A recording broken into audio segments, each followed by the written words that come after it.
Hello, ladies and gentlemen. I recently saw Batman 1989 for the first time in cinemas. I grew up with the Michael Keaton Batman, and I did not get a chance to see Batman Returns. So, on that note, I decided to share a brief story of the first time I ever saw Batman Returns.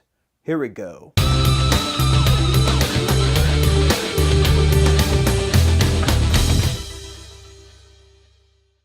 Batman Returns, the 1992 sequel to Tim Burton's Batman. Of course, Tim Burton returns to direct this film. We also have Michelle Pfeiffer as Selena Kyle, Catwoman, Danny DeVito as the Penguin, and Christopher Walken as the odious Max Schreck.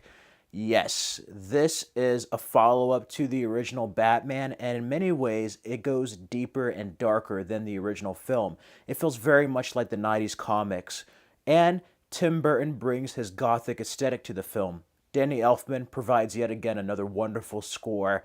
And I was 1 year old when the film came out. It came out in the summer of 1992, and it was a big hit. I grew up with the McDonald's toys. I love the toys of this film.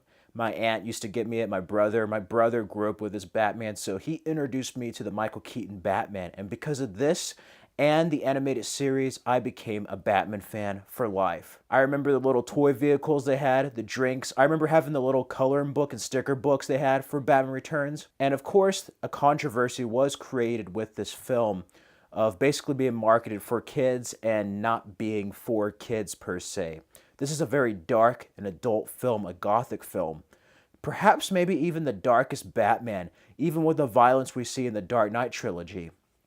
That being said, I was a child when I saw this. I did not see this in theaters. It wasn't until Batman Forever until I saw a Batman film in theaters. So I remember seeing this film on a VHS. That's right, a VHS. And it wasn't even the VHS that's over here. No, this was a cassette that was recorded. My brother must have recorded it. It was HBO. You remember HBO. It had the pink feature presentation logo. Yeah. This was the logo that was in front of my Batman Returns viewing for the first time. And I remember it vividly because Batman Returns and the 1991 film Hook were on the same VHS, and that's how I was introduced to this film. I must have been about 2 or 3, maybe a little bit older, but it was definitely before 1995. It might have been around 93, 94 that I saw this film. And I have a review going over this film you can check out on my channel, another vlog retrospective, but everybody remembers their first time seeing Batman. Everybody remembers their first Batman, or should I say Batman films. And this film, I love the look of it. This is probably the best bat suit out of the first 4 films. I love Michael Keaton's suit in this. It's much more clean, much more mechanical looking. It doesn't look as homemade. You don't have the body armor there. I love Catwoman. Michelle Pfeiffer nails the role in this. Danny DeVito is grotesque as the Penguin, perhaps too grotesque. This is definitely a Tim Burton film. He did take embellishments. If Batman was his adaptation, this is definitely a Burton film. That being said, though, it has a lot of great themes of duality, of politics, corruption. There's many deep layers to this film and a lot of great stuff that happens. Again, they go from Pinewood to California, so it looks more closed in. Perhaps the greatest weakness of this film is using too many characters, and I must say, they're all tragic figures. You have Bruce Wayne Batman, you have the duality there, then you have Selena Kyle. That whole scene with Christopher Walken, Max Schreck throwing her out the window is just great. He is pure evil in the business sense, and I must say, even though Penguin and Catwoman are here, Max Schreck is the true villain of this film. And it's a very different Batman film in that regard. But I blame this film for basically allowing a lighter era to come in. But without the lighter era, we never would have had the brilliance of the Dark Knight trilogy. So everything happens for a reason. But again, I love this film because it does embody the darker elements of Batman. It does embody the 90s comics. Each of the films, like him, hate him, they embody different incarnations of the characters throughout the comics. This is such an underrated movie. I love the relationship between Bruce Wayne and Selena Kyle. Susie and the Banshees with Face to Face. That ballroom scene is fantastic. Mistletoe can be deadly if you eat it, but a kiss can be even deadlier if you mean it. I love that. And when Catwoman's like, life's a bitch. Now so am I. You don't really think you'll win, do you? And Batman's just like, things change. I love that. The opening with him returning with the bat signal is just iconic, going after the circus. And yeah, they say Batman doesn't kill people. He burns a guy with a Batmobile on this. I love the Christmas nature of it. This came out around the same time as A Nightmare Before Christmas, so I grew up with those two Burton films. And while I didn't understand it when I first saw it, this film grows on you, and this is the Batman I grew up with. 89 and 92, the Michael Keaton era is the Batman that got me into the whole mythos of the character. And I think it's very underrated. Sure, some people may not like it as much. Sure, it's probably a bit too grotesque and dark in areas, but I do love it.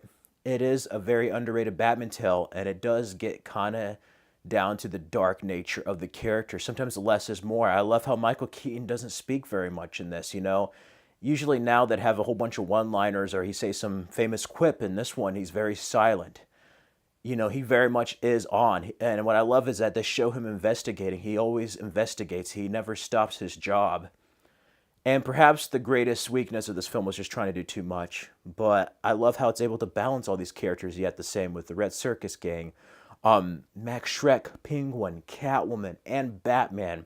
And just a tragedy of all these figures in Gotham City. And it's very different. It was a departure with Forever and Robin. I like Batman Forever in many more ways than Batman Returns, but Batman Returns still felt very much like that dark Batman. And this is misunderstood and underrated. So, over 20 years, going on 30, this film has its place in the Batman mythos, and yeah, I'm still very fond of it. I later on found the VHS at a Hastings and then got the Blu-ray. This film influenced Batman and Catwoman in various incarnations in the decades to come. And yeah, I really wish Tim Burton got to make his third Batman film because he made two really good films, and some consider this a masterpiece. It has its moments. You know, I love that ending, grotesque moments, but yeah, it is what it is. And without these films, we would never have had the animated series. So I think whether you like it or you dislike it, Batman Returns has its place in the mythos, and I think it deserves some recognition because without it, or the 89 film, Batman might be in a very different place today. Yeah, that was my recollection of the old VHS days. Let me know your memories of when you first saw Batman Returns for the first time. Let me know if you saw it in theaters, were you too young and saw it on VHS or maybe DVD and Blu-ray. Just let me know. I really wish I got a chance to see it in the big screen, but I didn't, so I wanted to share this memory of when I first saw the film. As always, you can like, comment, subscribe, follow me on the Stardust app at Fred Film Fanatic, and go ahead and check out my video of when I saw Batman 89 in theaters. I saw it long ago, but I just saw it in theaters, and it was an amazing experience. Also, check out my Batman Returns review, where I go more in depth about the film, retrospective, and subscribe. Till next time.